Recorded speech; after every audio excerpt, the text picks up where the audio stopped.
बिस्मिल्लाहिर्रहमानिर्रहीम अस्सलाम वालेकुम स्टूडेंट्स। आज हम करने जा रहे हैं 9th क्लास मुतालिया पाकिस्तान चैप्टर नंबर 2 हम लोगों ने स्टार्ट किया हुआ है, जो है हमारे पास तहरीक पाकिस्तान और पाकिस्तान का क़याम।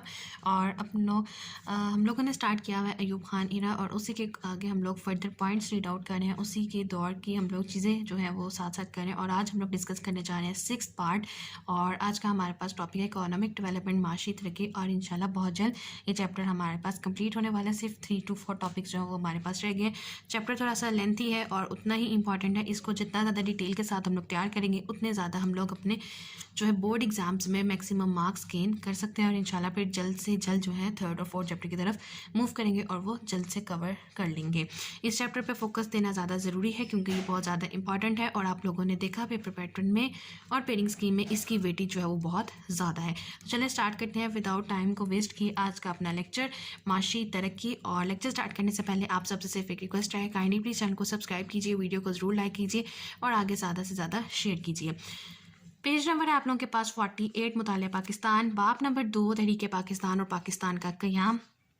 पार्ट 6 है अयूब खान इरा का माशी तरक्की, economic development. General Ayub Khan के दौरे हुकूमत में माशी तरक्की की औसत सालाना शरह 7% के करीब थी। इसे मार्क कर लीजिए फॉर MCQ। माशी तरक्की के लिए अयूब खान ने दर्ज झेल इक़दामात कीजिए। ये आपके पास एज अ शॉर्ट आंसर आ सकते हैं, लॉन्ग आंसर के लिए ये इतना इंपॉर्टेंट नहीं है। तो आपसे पूछा जा सकता है कि अयूब खान ने किस तरह माशी तरक्की के लिए इक़दामात किए अपने दौर में, तो आप लोग उसमें बताएंगे। उसमें हमारे पास सनती शोबे में आएंगे, ज़राई शोबाजात में आएंगे और तलीमी और समाजी कार्रवाइयों में आएंगे। सबसे पहले हम लोग डिस्कस कर लेते हैं ज़राई शोबे पर तवज्जो के। अयूब खान ने माशी तरक्की के लिए ज़राई शोबे पर किस तरह से काम किया, किस तरह उस पर तवज्जो दी। Focus on agriculture sector. इसकी आप लोगों ने साथ साथ हेडिंग क्रिएट करते जाने, फिर रीड आउट भी करते जाएंगे ताकि कम वक्त में हम लोग ज़्यादा सिलेबस जो है वो इस लेक्चर में कवर कर सकें। तो सबसे पहला जो पॉइंट है वो हम लोग इसी पॉइंट के अंडर लिखेंगे, ज़राई शोबे पर तवज्जो के फ़ौरन बाद पाकिस्तान की मईशत का इन्हिसार ज़्यादातर ज़राअत पर था। या आपके पास MCQ आता है कि पाकिस्तान की मईशत का ज़्यादातर इन्हिसार किस पर है, तो आपके पास आंसर आ जाएगा इन्हिसार उसका ज़राअत पर है। अयूब खान ने ज़राअत के शोबे में मुख्तलिफ इस्लाहात मुतारिफ़ करवाई। आगे इसी के साथ नेक्स्ट जो पॉइंट स्टार्ट होता है, इसमें आप लोगों ने हेडिंग दे देनी है ज़मीन की मलकियत, और बॉक्स मैंने आप लोगों को बताया था इंडिकेट करता है कि ये आप लोगों ने इस पार्ट पे हेडिंग देनी है। तो इसमें आप लोग हेडिंग देंगे ज़मीन की मलकियत।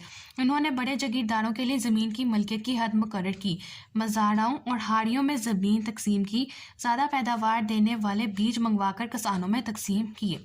इसी के आगे आप हेडिंग देंगे कीमियाई खादें, फिर इसमें आप लिखेंगे कीमियाई खादों के इस्तेमाल को बढ़ा दिया गया। नेक्स्ट आप लोगों ने हेडिंग देनी है जदीद मशीनरी। जदीद मशीनरी यानी कि मॉडर्न मशीनरी।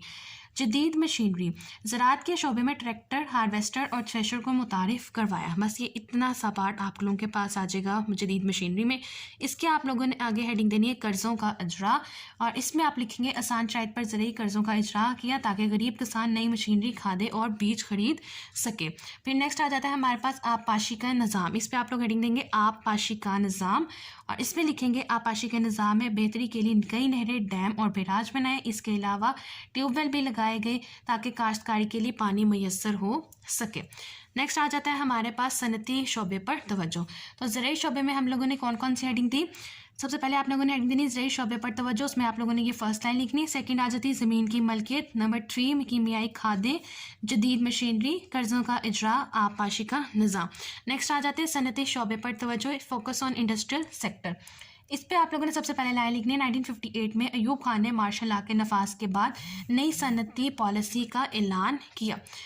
इसी के आगे आप लोग नेक्स्ट हेडिंग दे दें नई सन्नतों का क़याम।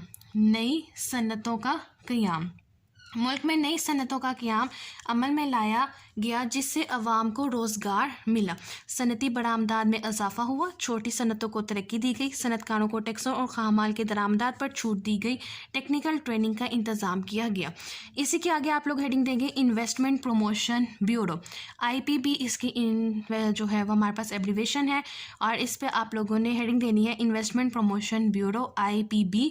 और यहाँ से यहाँ तक आप लिखेंगे बैरूनी सरमायाकारों को मुल्क में सरमायाकारी की तरगीब देने के लिए 1959 में IPB का क़याम अमल में लाया गया। इसको मार्क कीजिए, ये MCQ भी आता है कि IPB का क़याम जो है वो अमल में कब लाया गया, 1959 में। इसी के आगे आप हेडिंग देंगे PCSIR। ये हमारे पास पाकिस्तान का बहुत मशहूर जो है सनती शोबों का एक अदारा है, Pakistan council of scientific and industrial research PCSIR। और मोस्टली बैचलर्स की रिसर्च जो फिजिस्ट जो बन रहे होते हैं उनकी रिसर्च मोस्टली इसी अदारे में करवाई जाती है। उनकी इंटर्नशिप्स रिसर्च का जितना ज़्यादा काम होता है वो इसी शोबे में जो होता है वो कराया जाता है। और इसकी मुख्तलिफ ब्रांचेस भी मौजूद हैं। फिरोजपुर रोड पे बहुत बड़ा इनका एक इदारा भी है। तो ये हमारे पास है PCSIR, Pakistan council of scientific and industrial research.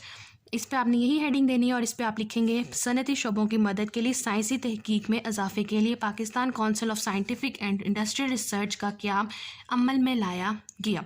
इसके आगे आपने हेडिंग देनी है industrial credit and investment corporation PICIC। इसकी एब्रीवेशन है इस अदारे की और इसको बॉक्स में मैंने इंडिकेट किया हुआ है। आपकी हेडिंग आ जाएगी industrial credit and investment corporation और इसमें यहाँ से लेके यहाँ तक आप सारा लिखेंगे। 1961 में पाकिस्तान इंडस्ट्रियल डेवलपमेंट बैंक का क़याम अमल में लाया गया, जिसका मकसद सनतों की तरक्की के लिए तवील और कलील मुद्दत के लिए कर्जे देना था। Pakistan industrial credit and investment corporation PICIC का क़याम अमल में लाया गया, जिसने स्टेट बैंक ऑफ पाकिस्तान की मदद से सनतों की माली मदद की एक्सपोर्ट बोनस स्कीम का भी आगाज़ किया गया। ये हो गया हमारे पास सनती तो शोबे पर तवज्जो। इसमें हम लोगों ने कौन कौन सी हेडिंग दी, एक दफ़ा रिव्यू करते हैं। नई सनतों का क़याम सबसे पहले आएगा, फिर हमारे पास हेडिंग आई investment promotion bureau IPB, Pakistan council of scientific and research और industrial credit and investment corporation. आगे आ जाता है तलीमी और समाजी शोबों में बेहतरी। जनरल अयूब खान के दौर में हुकूमत में तलीमी और समाजी शोबों में भी इस्लाहात लाई गई। आगे आप लोग हेडिंग देंगे नया नसाब और इसमें लिखेंगे स्कूलों के लिए नया निसाब बनाया गया, नई दरसी कुतब की छुपाई अमल में लाएगी। इसके आगे आपने हेडिंग देनी है टेक्स्ट बुक बोर्ड्स का क़याम और उसमें आपने लिखना है मुख्तलिफ सूबों में टेक्स्ट बुक बोर्ड्स का क़याम अमल में लाया गया, नए स्कूल खोले गए।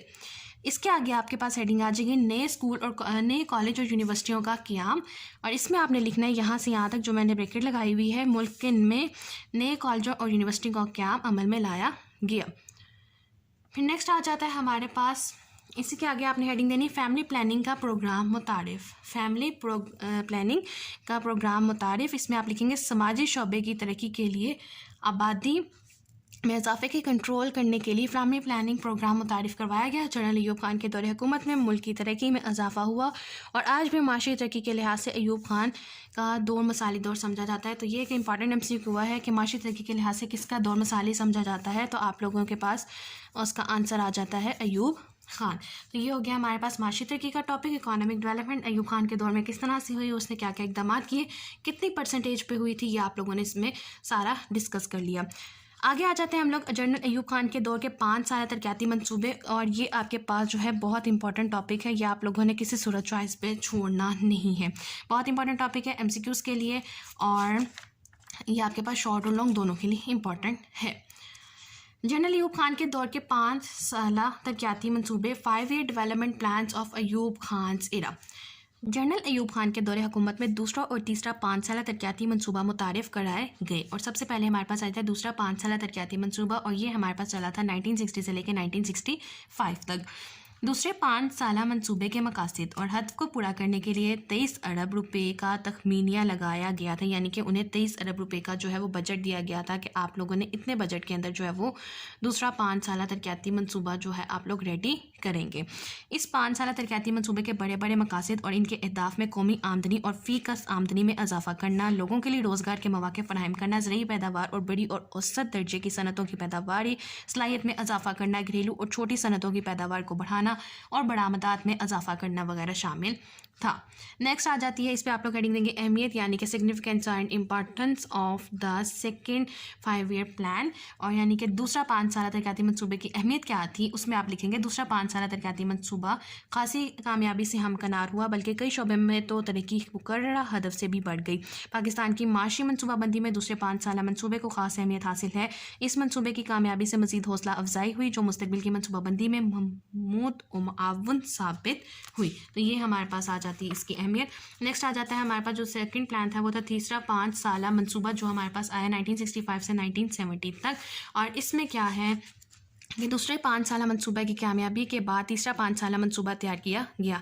इसके अहम अहदाफ कौमी आमदनी में इजाफा करना, तमाम अफरादी क़ुव्वत को 1985 तक रोज़गार फ्राहम करना, गैर मुल्की इमदाद पर इन्हिसार ख़त्म करना, नेज़ मुल्क के मुख्तलिफ हिस्सों में फ़ीकस आमदनी के तफावत को ख़त्म करना था। इन मकासद के हसूल के लिए कुल 52 अरब रुपये मुख्तसिस किए गए थे। तो इसे मार्क कर लीजिए कि पहले दूसरा 5 साल के लिए कितने थे, 23 अरब रुपये, और तीसरा 5 साल मनसूबे के लिए 52 अरब। अब नाकामी की वजूहत, अब ये तीसरा 5 साल मनसूबा जो था वो नाकाम हुआ था। अब उसकी नाकामी की वजूहत क्या हैं, और जो दूसरा 5 साल मनसूबा था वो कामयाब हुआ था और उसकी कामयाबी की अहमियत हम लोगों ने देखी थी। अब नाकामी की वजूहत क्या होती हैं। तीसरा 5 साला मनसूबा पूरे तौर पर कामयाब ना हो सका और बेशतर शोबों में मुकर्रर करदा हदफ तक ना जा सका। दरअसल नामसाइद हालात ने इब्तदाई में तीसरे मनसूबे को घेर लिया। इब्तदाई 2 सालों में ज़बरदस्त खुशहाली का सामना करना पड़ा, जिससे फसलें बुरी तरह मुतासिर हुई।